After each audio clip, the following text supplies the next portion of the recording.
সবাইকে নমস্কার জানিয়ে বলছি, প্লিজ দয়া করে কেউ কাউন্টিং এজেন্টরা এবং প্রার্থী ক্যান্ডিডেটরা তারা ভোটিং এলাকা ছেড়ে আসবেন না। স্ট্রং রুমে যেখানে কাউন্টিং হচ্ছে, মানে সেন্টারে, সেখান ছেড়ে কেউ আসবেন না। এটা বিজেপির প্ল্যান।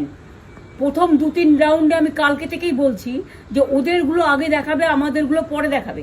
এবং অনেক জায়গায় 2-3 রাউন্ড কাউন্টিং করার পরে প্রায় 100টা জায়গায় কাউন্টিং বন্ধ করে রেখে দিয়েছে। এবং কল্যাণীতে ধরা পড়েছে 7টা মেশিন, যেখানে কোনো মিল নেই।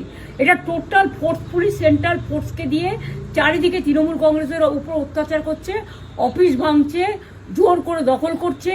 এসআইআর নামে আপনারা দেখেছেন ভোট লুট করেছে যাতে যে সিটগুলো জিততে পারে। কিন্তু এখনও এমন 70টা সিট আছে, 100টা সিট আছে যেগুলো আমরা এগিয়ে আছি, সেগুলো বলছে না। টোটালটাই মিথ্যে নিউজ খাওয়াচ্ছে। আগে ডিআইসিও এই খবরগুলো দিত, কিন্তু তাকে কালকে চেঞ্জ করে দেওয়া হয়েছে। টোটালটাই ইলেকশন কমিশন নিজের ইচ্ছে মতো খেলছে, এবং সাথে কেন্দ্রীয় বাহিনীকে নিয়ে। এবং আমাদের পুলিশরা টোটাল মাথা নত করে কেন্দ্রীয় বাহিনীর আন্ডারে কাজ করছে। সুতরাং আমি আমাদের কাউন্টিং এজেন্টদের, আমাদের সমস্ত পার্টির কর্মীদের বলবো, অত মন খারাপ করার কারণ নেই। আমি বলেছিলাম সূর্যাস্তের পরে আপনারা জিতবেন। 3 রাউন্ড 4 রাউন্ড কাউন্ট হলেও এটা 14 রাউন্ড থেকে 18 রাউন্ড কাউন্ট হয়, তখন আপনারা জিতবেন। Wait and see, watch.